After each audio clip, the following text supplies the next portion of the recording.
Ladies and gentlemen, welcome back to In the Lab with Hoopsology. It's been a minute, feels like it's been a while, but it's only been like 2 weeks, I think, since we released one of these. We've had a lot of great guest interviews. Hope you have enjoyed those. But first and foremost, I'm your host, Matt Thomas, joined by my best friend and co-host, Justin Goodrum. Justin, how you been, man? Been doing pretty good. I'm just getting ready for the home stretch. Like we mentioned earlier, a little bit of a dead zone after the All-Star break, but things are picking up with March Madness, and then it's playoff time in the NBA. So an exciting time to be a basketball fan for sure. Absolutely. We had LeBron crossover into a new untouched milestone that we'll discuss. We have kind of an interesting update to the MVP debate. You know, now that Joel Embiid is out of the picture there, we'll talk about that, maybe mention Jokic, maybe some others too. We'll talk about some contenders and pretenders as we start inching our way to the postseason. Hard to believe we're almost 3/4 of the way through the season. And then also on the women's basketball side, Caitlin Clark making a lot of news this week and even some controversy around, should she be professional? Should she go collegiate, stay there for a little while? So we'll unpack that a little bit as well. And before we get into that, Justin, and I'm sorry to frame it this way, but I wanted to get your thoughts on the Bulls. So even though maybe it's not the most relevant news, let's touch on actually the Bulls and the Rockets, both kind of irrelevant news lately. I'll throw it to you for any Bulls update you have for the next minute or so. Yeah, I'll be brief. So Patrick Williams, who plays for the Bulls, suffered a season-ending foot injury, so he's gone. And, you know, it's kind of same old with Chicago. They're 29-32. They've won one game, but their schedule's kind of a mix in terms of playing the Wizards and the Pacers and the Clippers. They seem to play low to their competition and seem to really step up to the occasion when they're playing kind of the top teams in either conference. So I'm very curious to see what's going to happen at the end of the season. But, you know, I think the Bulls, they'll make it competitive. They got enough players to at least make things interesting. But in terms of making any significant playoff run, I think that's another question. Gotcha. Yeah, and on the Rockets side of things, you know, they came out of the gates quickly this season. That was exciting to see. Got the fan base all riled up, myself included a little bit there, but come back to earth in the last 2 months, really. 26-34 is currently sitting 12th in the Western Conference. Really looking highly doubtful that they'll even scratch the play-in tournament, but their over-under this year was set at 31.5 games. And it looks like they're right on pace to either just break it or just miss it. So Vegas did a pretty good job, it turns out, with the Rockets is what it's looking like. We also lost some young talent too. Tari Eason had season-ending surgery. So really, maybe a little bit of regret, at least on my end, that we didn't trade Jalen Green. I know a lot of people don't feel that way, and I'm okay with waiting on young talent as well. But it's looking like the season is going to go exactly as Vegas predicted for the Rockets. So my condolences to both our teams and fans of them, although it could certainly be worse. You know, we could, well, you know, I won't dunk on other teams right now, but there are other teams who are in worse spots than that. So we can always keep that in mind. Let's move on to some relevant news that we were alluding to earlier, Justin. And on March 2nd, we had LeBron James cross into the 40K point realm. He's the first and only basketball player to ever do that.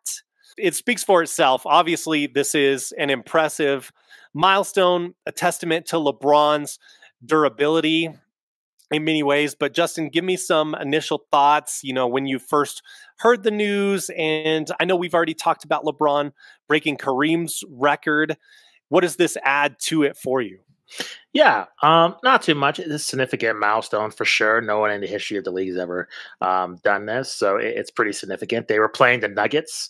Ironically, whenever kind of a big milestone happens, it seems like they're playing Denver. So I think Denver did end up winning that game too. So overall, a pretty huge accomplishment. It speaks to LeBron's longevity and really just how amazing of a player he is. I don't think once he retires, and I think unfortunately until he just passes away, I don't think a lot of basketball fans will understand the gravity of just how good he really is. I think he's in that go conversation, but if you just if you consider the versatility of his game in terms of just his passing ability, his basketball IQ, and his ability to score the basketball. It's quite incredible, and I think to celebrate that milestone was pretty appropriate. I know there's a lot of luminaries and celebrities that were in the building for that, so it's pretty cool to see. But I think not too much to add. Just considering we celebrated as him breaking the NBA all-time scoring record over Kareem, like you said.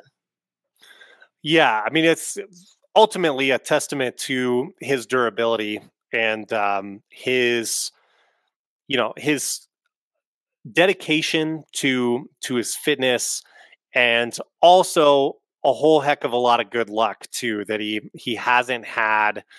He's been injured, no doubt, but he hasn't had like the Achilles tear that Kobe suffered, and of course, we all hope that never happens, and that as with any athlete, they can keep going and make that decision for themselves when they want to hang it up.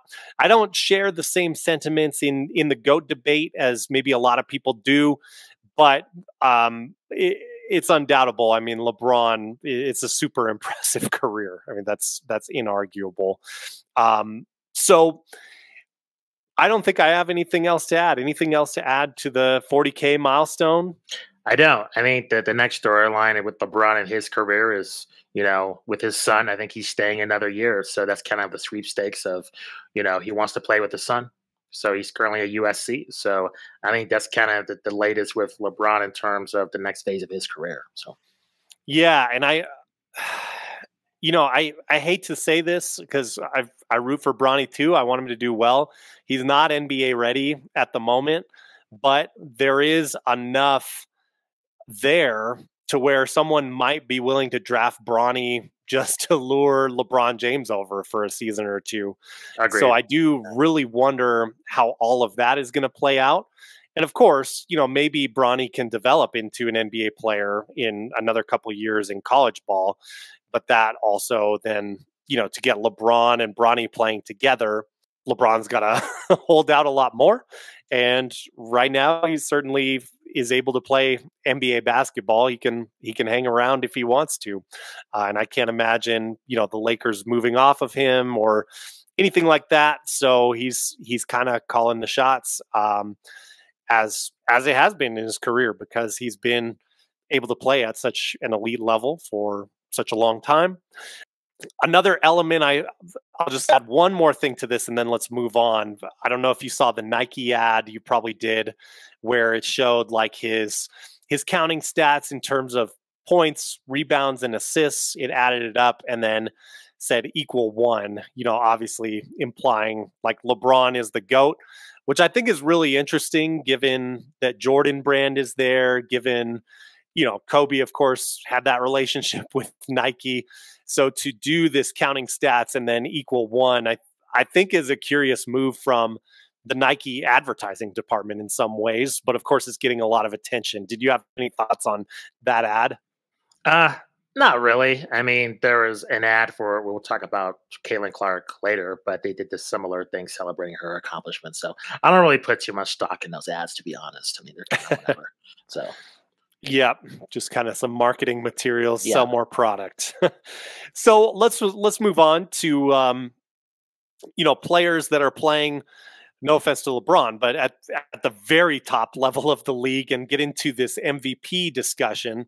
Looking at the stats, you have StatMuse here has an interesting MVP question about, is it between these two? I would actually add another person into the discussion. We can talk about that. And you look at the statistics for like Jokic, those shooting splits, the rebounds that he does, the success of the Denver Nuggets under him, and also the performances that Jokic has put on since the All-Star break, and really since Joel Embiid's unfortunate injury has sidelined him from the MVP contention. And I think it's still Jokic's award at this point in the season. Luka, very impressive stats. I just don't know that we're getting enough team success for Dallas for my liking to include him in an MVP discussion. I mean, Luka always has great counting stats each year, so that's never been an issue for him.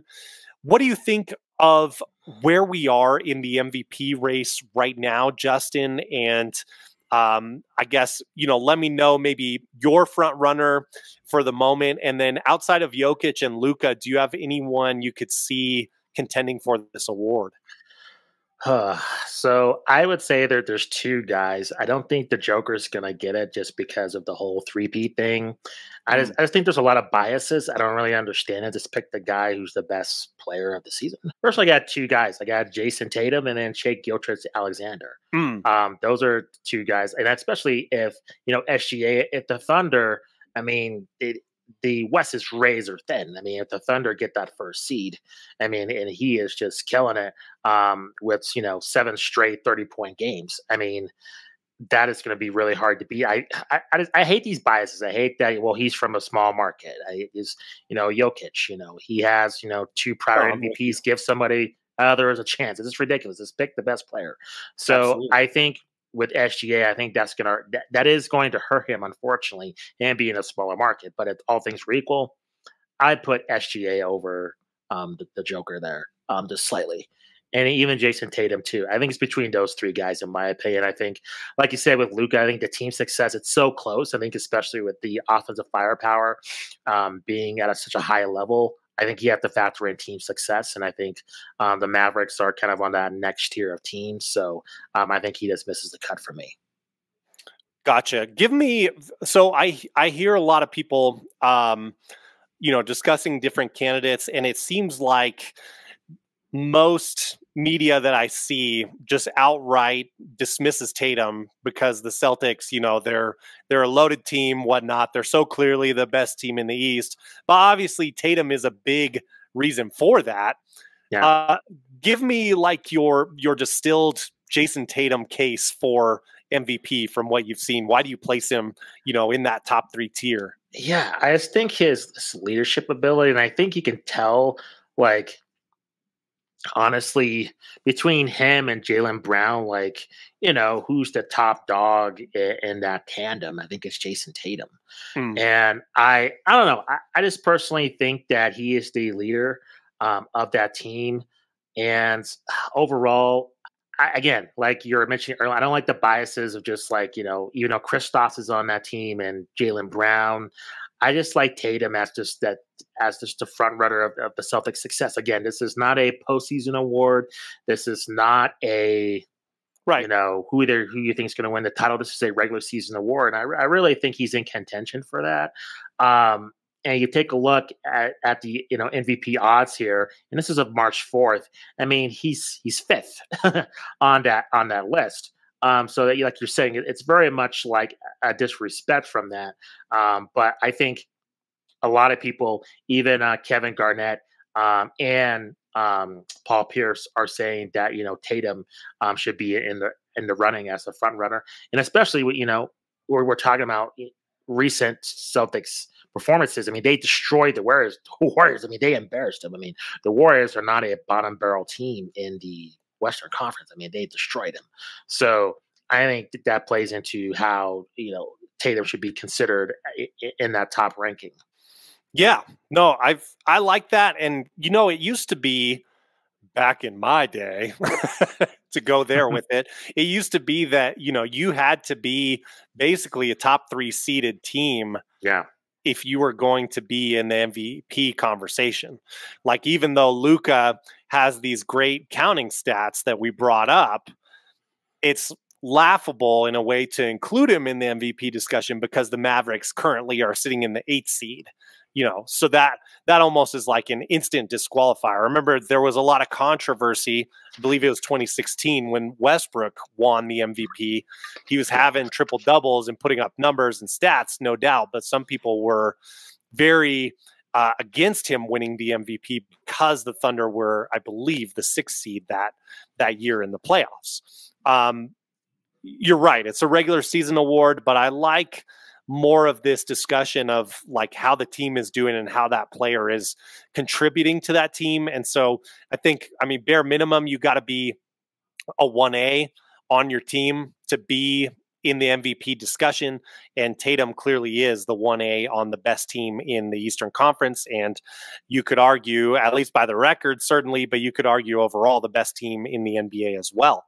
Yeah, agreed. So I think that's valid to include him in the discussion. I'm definitely not as dismissive as others that I've seen. For me, Jokic is still the front runner, but we're going to have to see how the Nuggets finish out the season. And much like last year, if he's going to, he's by default kind of aloof about winning individual awards, which I respect as well, because I think he wants that focus to be about the team.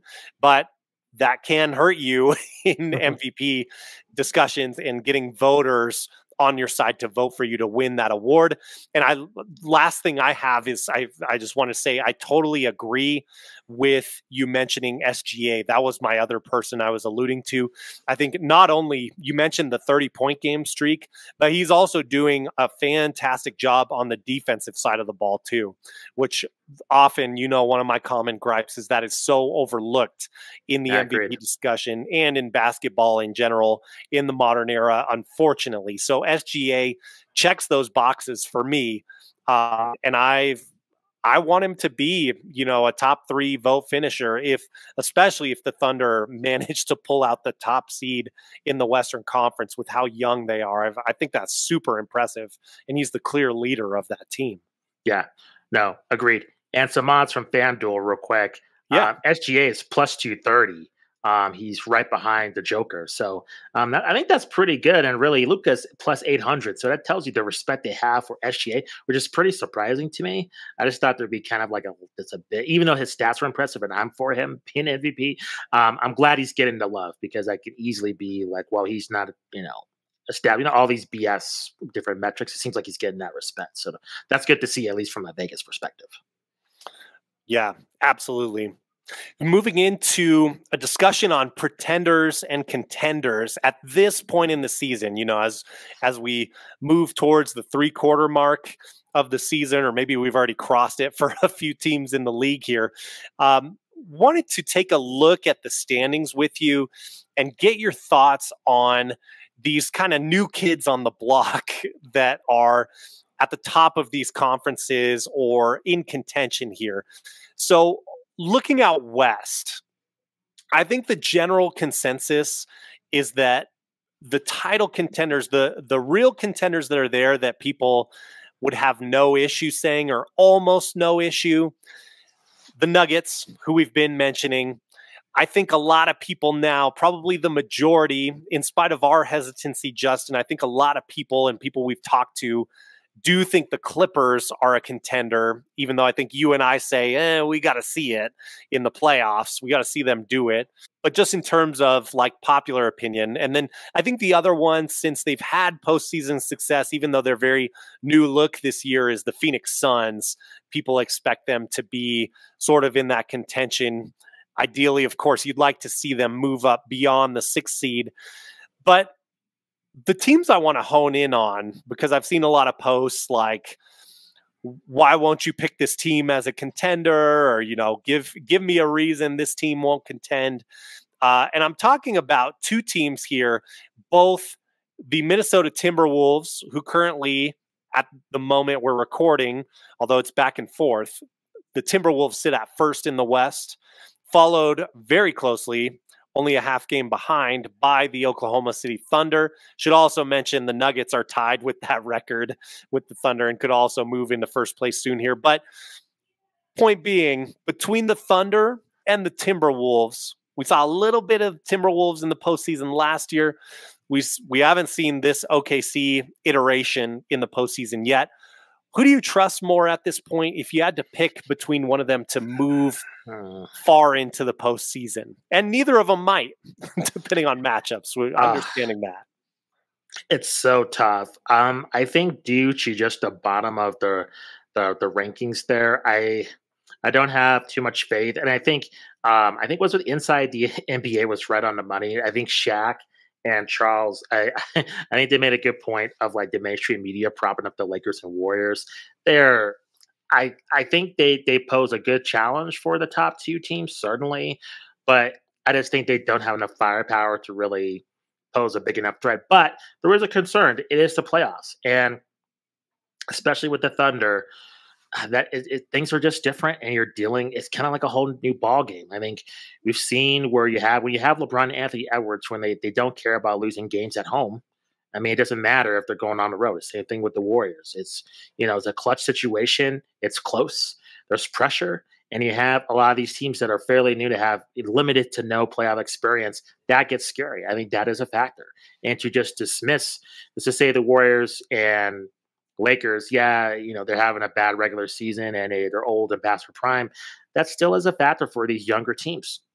It just is. So I feel comfortable more picking the Thunder. I think SGA is going to be that leader. I think he's going to thrive in that environment. I think the Timberwolves really make me nervous, to be honest, in a playoff scenario.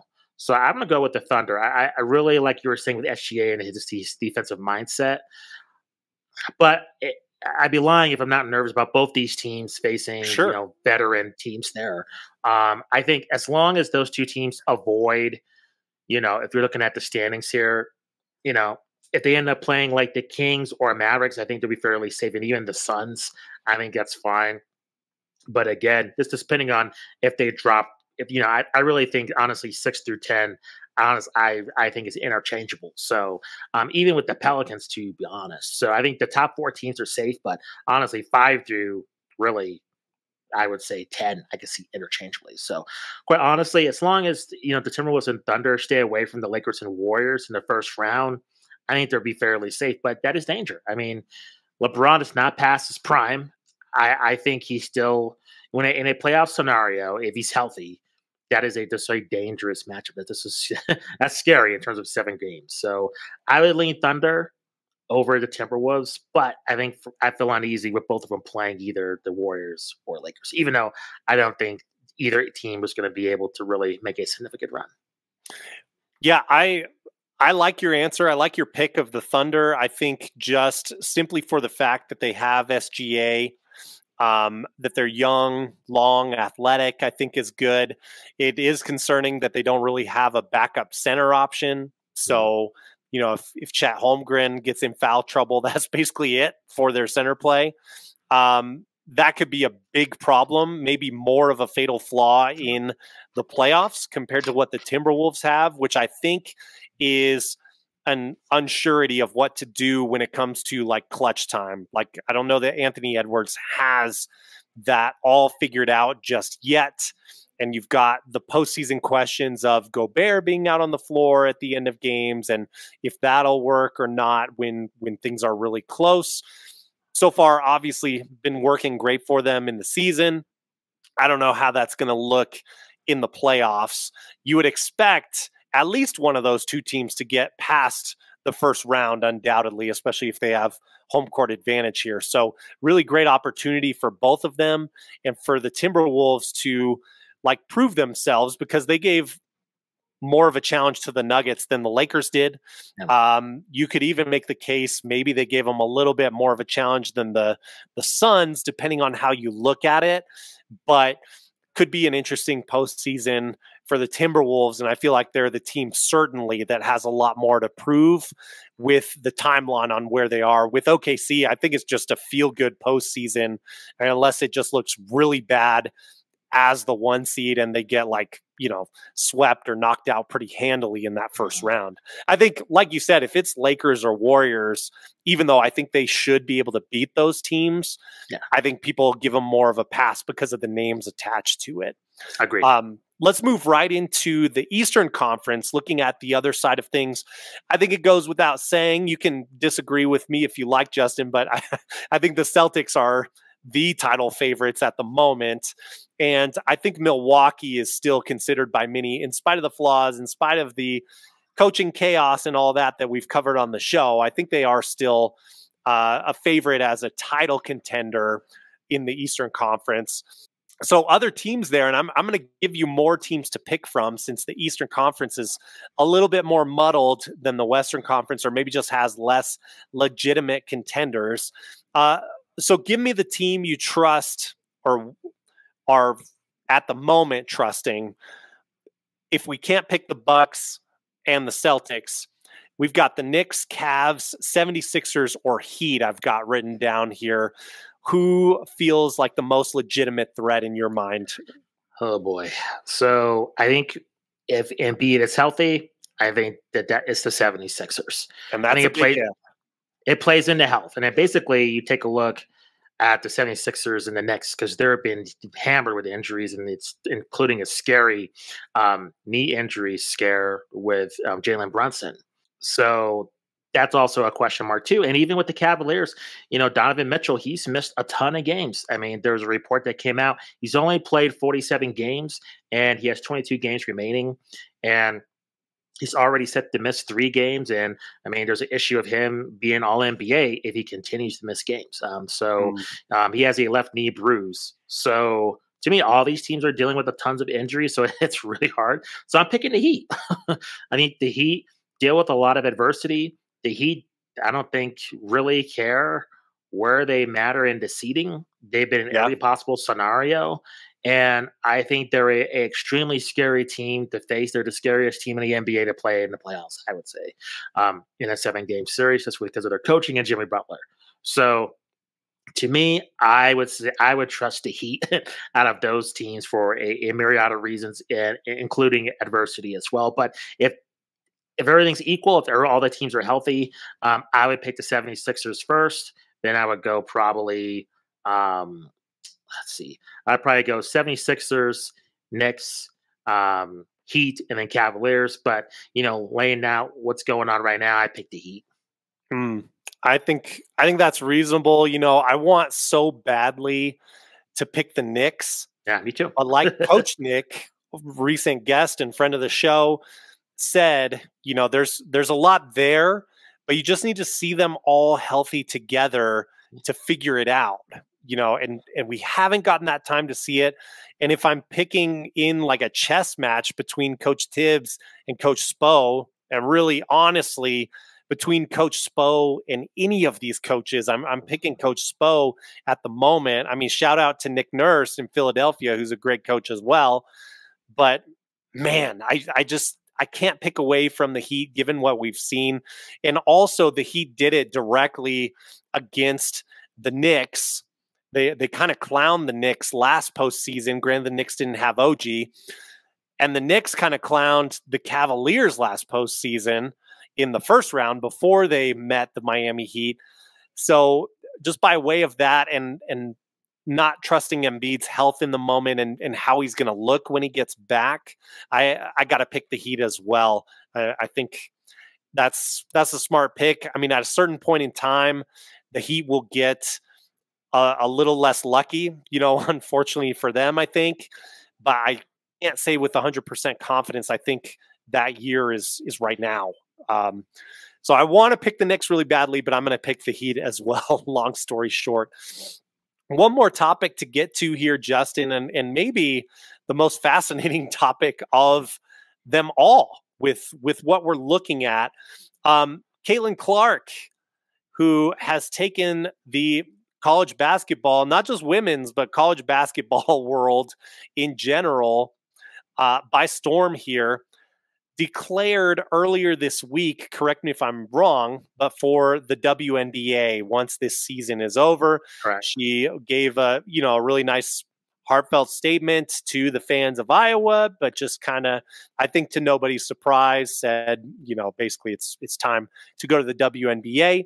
We get reports earlier today that Fox is reportedly considering an NIL deal to convince Caitlin Clark to stay in college, which I think brings up, I don't know how legitimate this news is. I'll say right offhand, I don't know if this could be like some sort of potential like competitive balance lawsuit or something like that, against Fox by the WNBA or otherwise. I don't know. Caitlin Clark is going to be eligible for the draft. Ultimately, the decision is hers if she wants to enter it or not, or stay in college and keep getting paid with these NIL deals. And look, to counter that, of course, like she'll get endorsement deals when she goes to the WNBA. I don't think she's going to be hurting for money, even if her WNBA salary is a pay cut from her current NIL. I think she'll have endorsements and opportunities like that. She'll be making money. But I see this from another angle, Justin, where I see what she's doing in the college sports record books at the moment. And part of me thinks, you're going to be making bank either way, whether you stay or whether you go. You only have this short amount of time in college. Like you could stay through here, still be paid very, very well, and set records that might not be touched for lifetimes to come, potentially.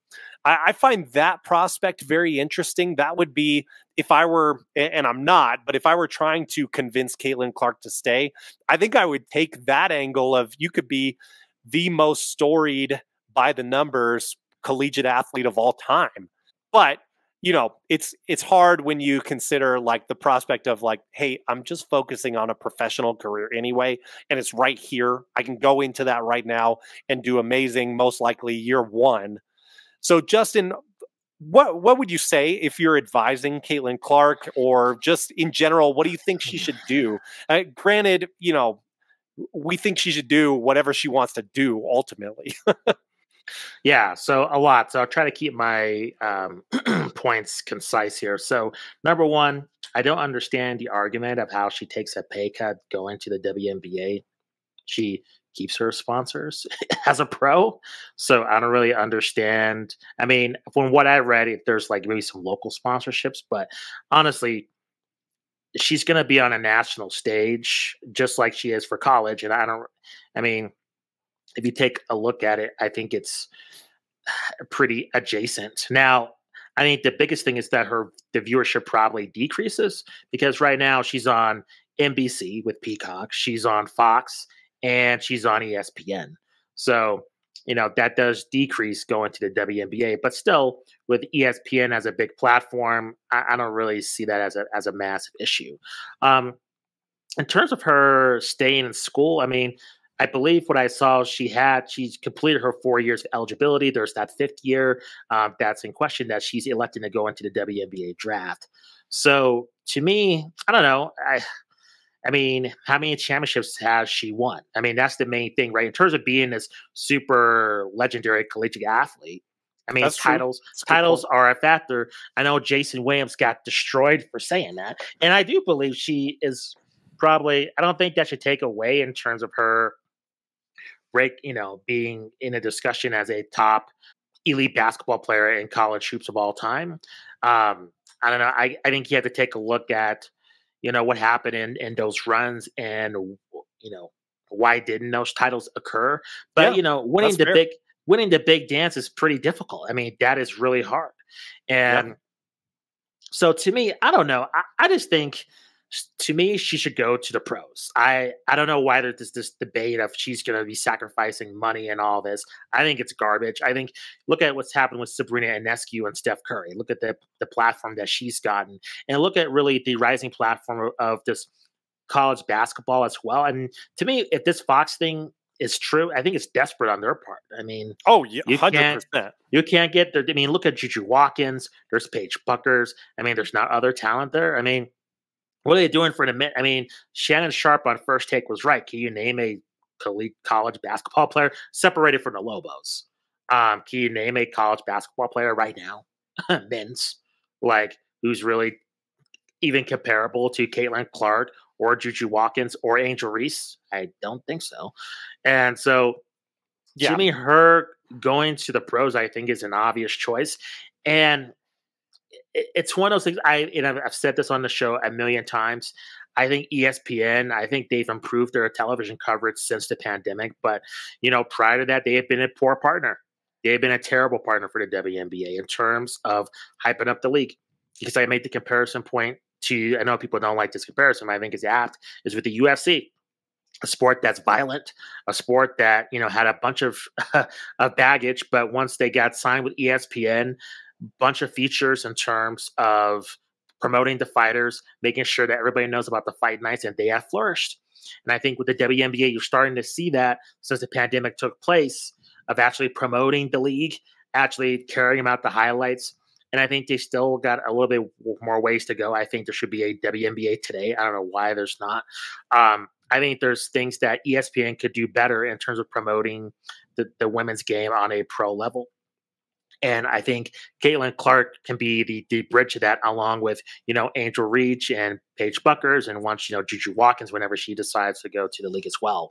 I think that's going to usher in a new era in terms of promotion of this league. So I do think that's been an issue in terms of why the WNBA has lacked in publicity and just popularity, is because it's just not plugged more. I mean, take a look at the college game in terms of there's a college game day, games are on ABC.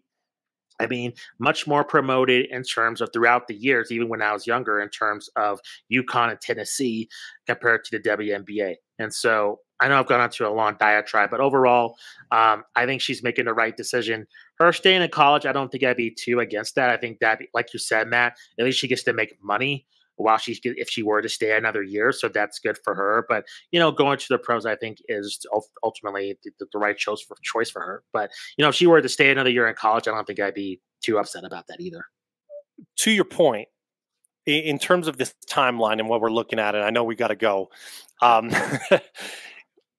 Caitlin Clark, when she broke the college basketball scoring record, it was higher viewed television than Victor Wembanyama's debut in the NBA. Correct. As hyped as he was, correct, for so long on this show as well, because we were all hyped to see him play. Of course. Higher rated television. So with all due respect to the other women's players you listed who are great players, there's something about Caitlin Clark. She has an extra draw, and it's going to be huge for the WNBA. Here's the other reason why, and this is my final point. TV deal is coming in 2025. Excellent. If Caitlin Clark gets drafted, you have a year with her under your belt in your league. Now you have all of a sudden, if she can get views when she's a little bit harder to access in terms of viewing the WNBA and compared to college sports right now, I mean, imagine what's going to happen. TV companies, potentially are going to be just throwing money out. And then we can see a point in time where the WNBA is becoming profitable like we've never seen before, potentially. It's going to be interesting to see how that plays out. It's not all because of her, but man, she has a lot of shine that she's going to bring onto the league. And I think a lot of people interested based on what we've seen from the college ratings of her games. Well, she's one of the top sports stars in America now. Yeah. And I think the question is what happens with that NBA deal, because the NBA has plenty of stars and I think has momentum, but if they take a hit in terms of the money that they get, I think that's going to hurt the WNBA, despite how popular Caitlin Clark is, unfortunately. Because we saw with the WWE deal with Netflix, they're getting into the live programming game. You're already seeing a lot of these streamers, they're just jacking up prices because they don't have enough subscribers. So live sports is going to be that commodity. How much of a commodity? I don't know. And I think that's where things get interesting. But at the same time, it's kind of a slippery slope for these streamers too, because if they get rid of WNBA, that's another live, portion that's not on your network. And I think, a lot of these networks are feeling it now. So I think you're right, Matt. I think she's the ace in the hole. But again, just due to the state of streaming now, her impact might be minimalized just due to what's going on in terms of the streaming wars, at least from a signing a new TV deal standpoint. In terms of the league, I think she's going to flourish, and I think it's going to be awesome to see in these rivalries. I think she's going to be fantastic, especially for the Indiana Fever, a franchise that's, has struggled as of late. It'll be nice if she can prop them up, and then you have more teams that are relevant in terms of just the popularity of just what's going on with their in-season tournament and the playoffs as well. So, we'll have to wait and see. It's going to be exciting, though. That's for sure. Absolutely. we got to get out of here to actually go get into another great guest interview. Speaking of guest interviews, we just dropped Scott Howard Cooper today on the UCLA dynasty and some of the tenuous times behind the curtain there. Check that interview out if you haven't yet. You will enjoy that if you're a fan of the sport of basketball. We also had a great chat with Amit Mann from Toronto on the Toronto Raptors. A lot of great insight into like Grady Dick and his growth as a player. And we also had a recent interview with Coach Nick that I alluded to earlier that you will really enjoy. A basketball breakdown. Absolutely. Yes. Thank you for mentioning that. Basketball breakdown, YouTube fame, a lot of great X's and O's talks and some expectations for the last length of the season here. We got to run. He's Justin Goodrum. I'm Matt Thomas. Thank you so much for your support of the show. Take care. We'll see you soon. Peace out. See you next time.